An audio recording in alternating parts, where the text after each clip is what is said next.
The more that I've watched these NBA playoffs, the more frustrated that I've been that somebody like Lonzo Ball hasn't been able to be a part of them. At 6'5", Zoe possesses traits that a lot of point guards these days only dream of having. He uses his size and length to be extremely effective and versatile on defense. He shoots lights out, making nearly 5 threes a game. He processes things quickly, has elite vision, and he even rebounds. Seriously, what doesn't this guy do? Lonzo Ball just knows how to win and is the perfect modern point guard who, of course, any contender would be happy to have when fully healthy. But you see, that's the thing. Up until now, we've had no idea what Lonzo Ball's basketball future might look like due to his health. But thanks to a recent update, things are as clear as they've ever been. But there's a catch. Now, before we get into that, let's go ahead and get a word from today's sponsor. So you guys know that I've been having a ton of fun with the best and easiest way to play daily fantasy, Underdog Fantasy. Well, check it out. They're back with another great promo. Right now, if you sign up using code COOP, not only will you be able to get up to $250 in bonus cash on your first deposit and a limited time special square, but you will also be able to get the opportunity to lock in Dustin Poirier at just 0.5 significant strikes. Guys, this man is a machine. That is nothing for him. So lock that in with an NBA square or any sport for that matter, and you'll have a chance to 3 times your money. Remember guys, code COOP when you sign up. Now if you guys want to see my picks before anybody else, be sure to follow my IG, it's on the screen. Thank you Underdog for the sponsor. The hype that Lonzo Ball had coming out of UCLA was something serious. And what's wild is that you could say that it was completely warranted. Lonzo had UCLA jumping, and that was only fueling that incredible BBB hype machine that it swept the nation.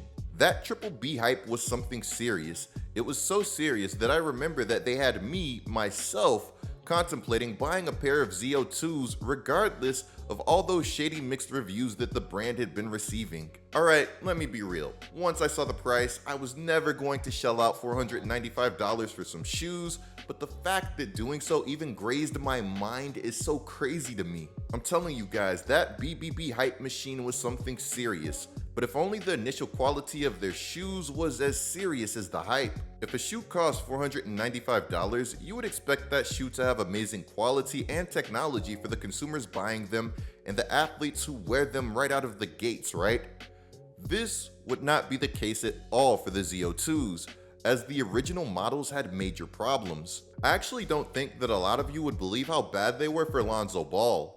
This man Lonzo essentially said that his ZO2s were so poorly made that they would constantly rip when he was in live games. To quote Lonzo, "No one knows the real story about them shoes though.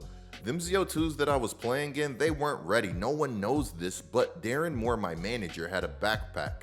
And he had an extra like 4 pairs of shoes in there because I had to switch them every quarter because they would just rip.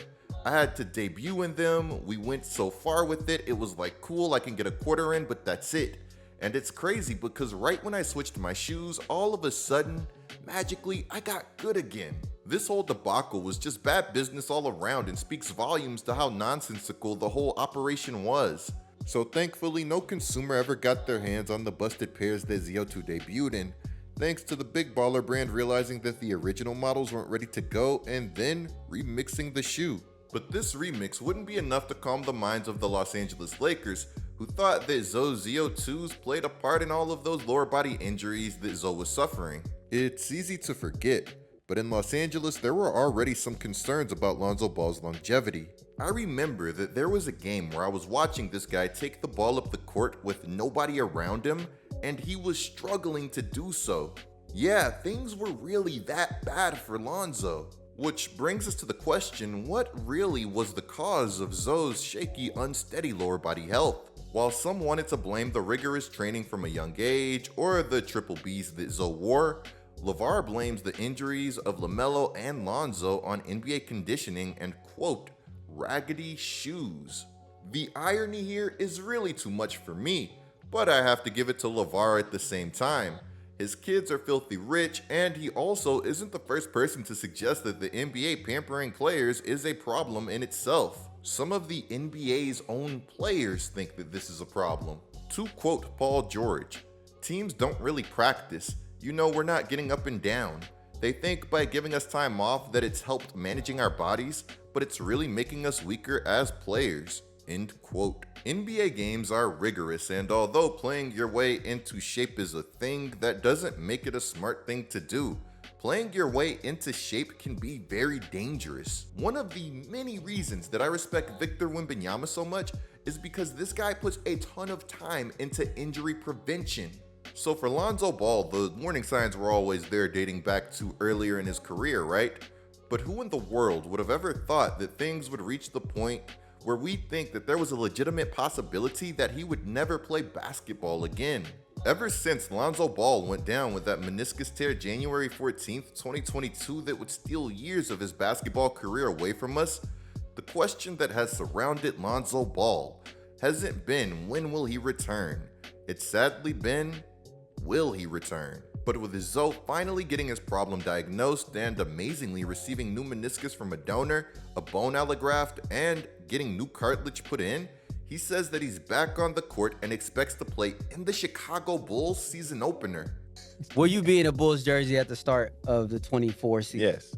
Okay. I firmly believe that. That's the plan that I'm on, and I haven't had any setbacks, so Okay. I expect to play the first game. Now, at the same time, I do think that it's important to be cautiously optimistic here. No player has ever returned from a cartilage transplant surgery, and he'd say just a few weeks ago that he was only about 70% good and could still get better, while having a long summer ahead of him. But regardless, I can't tell you guys how happy I am to hear positive news continue to flow in about Zo's injury, especially when he recently just started a podcast. I can't lie to you guys, when I saw that he was starting a podcast, my worry levels started flying off of the charts. Remember guys, that at one point in time, this man was saying things like doing basic stuff like even just walking up the stairs was painful, and now we're seriously talking about him returning to the basketball floor to help bolster a Bulls team that had fallen apart after he went down. Don't sleep on the impact that Zo had for the Bulls because they were seriously the 1 seed in the Eastern Conference before his injury.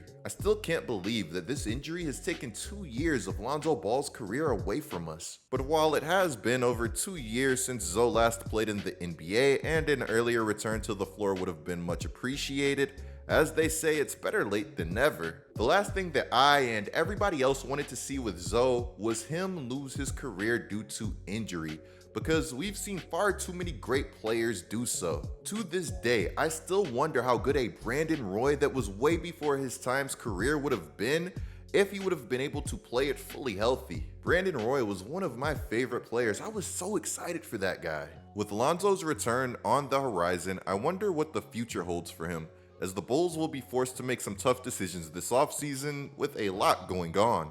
Zach LaVine has been on the trade block, DeRozan is a free agent, Caruso is still on the roster, and Kobe White and Ayo Dosunmu just had breakout seasons. Sure, Zo just picked up his $21.4 million player option for the 24-25 season, but does that mean that his future is necessarily going to be in Chicago? I don't know. Let me know what you guys think down in the comments below. Guys, clicking the video on the screen right now or using code COOP for Underdog Fantasy are both great ways to support my channel. I'm GetLikeCoop, bringing you guys the scoop until our next upload.